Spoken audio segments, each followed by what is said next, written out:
So this video here, the purpose is to refamiliarize yourself, to review a skill that you've already learned, and that is collecting like terms. So the prerequisite skills that we're relying on here are, again, working down, as well as our terminology of our terms. That is, being able to recognize what is a term. Remember, plus or minus signs separate terms. So right here, if we have 3 plus or minus signs, we have 4 terms.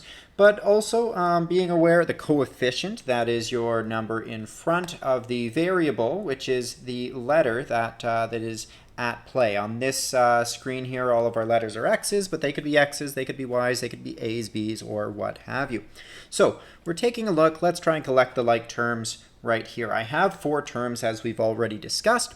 Of those terms, we're trying to see which ones are the same kinds. Well, the same kinds mean that they have the same variables and the same number of those variables. So here I have just one X, and there I have just one X. So that is 2 of my terms here and here are the same kind. I'm going to switch to a different color. But you might not be relying on colors. In fact, this first time we'll keep the colors the same. And I have 2 others that have no X's at all. So I underline some, I circle some, just to make it really clear which ones go together. Well, my 5 X's that I have right here and my 2 X's that I have right there, I can add those up. I have 5 X's and 2 X's. Well, in total, I have 7 X's. And then my other 2 pieces as well, I can add those up. I have a 3 and I have a 4. Well, in total, then, I have 7. So that is 7X plus 7.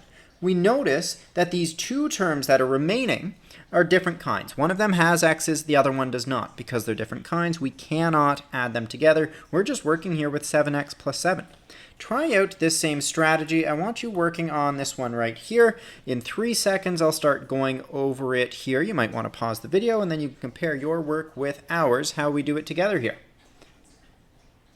So if we have here 1, 2, 3, 4, 5 different plus or minus signs, that means we have 6 terms, right? Because each plus or minus sign separates terms. Remember, so we'll always have one more term than the number of plus or minus signs that we have. Well, of these 6 terms, let's try and find some that are the same. Our very first term is an x squared term. That number is really important. That's an exponent on the x. Because it's an exponent on the x, that tells us we're working with an x times x right there. And that's going to be different from a term that has no x's at all, or a term that's just multiplied by 1x, because this star right here, this term is being multiplied by 2 x's. So do I have any other terms with just 2 x's? Yes, I do, right here. Now, if I'm working forward, that means that I have here 3x squares plus 1x squared. That is, I have 4x squares. Now, our next piece will work with this 4. But it's a special kind of a 4. Because of that minus sign in front, it's not just a 4, it is a negative 4. So we'll need to make sure we're tracking whatever sign's right in front of it with whichever term we're working here. So I have a minus 4 and I have a plus 7. Those 2 terms have no x's. They're the only terms with no x's. They have no letters at all. So I can add those. I can collect those like terms. Well, that's negative 4 plus 7. That is a plus 3 that I'm working with right there.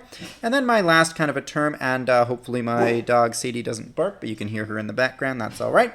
I have a negative 2x, and my last one, a negative x. Well, that means in total, I have negative 3x's, right? Because both of those terms were negative. Thank you, Sadie. Now, so I have 4x squared plus 3 minus 3x. Each of those 3 terms that I'm working with right here are different kinds. One of them, the first term, is being multiplied by 2 x's, and that's different from the other 2 terms. My middle term has no x's, and my last term, the coefficient, is being multiplied by 1x. So those 3 terms I cannot simplify any further. I will ask you right now, try and pause the video. Try and simplify down here. I really didn't need as much space as I gave myself. That's all right. Try and simplify right here. Try and collect those like terms. And then in 3 seconds, I'll show you the answer. I'll show you what that looks like. And here we have 14x plus 11. We got that. There were 2 different kinds of terms that we had in our initial expression, so our final answer needs to have 2 different kinds of terms. Again, give in 3 seconds here, I'll be showing the final answer here, so pause the video and try it out yourself. Good. So right here, we had a bit of a new challenge. Some of these kinds of terms had 3, right? There were 3 different terms here that were x squared terms. There were 3 different x terms, so we had to add all of those up in order to come up with our final answer, which has 3 different kinds of terms right here. We're working with 4x squared minus 6x plus 5. If you're feeling good with those problems, you're probably in a pretty good space to collect your like terms. There you go, folks. Nice work.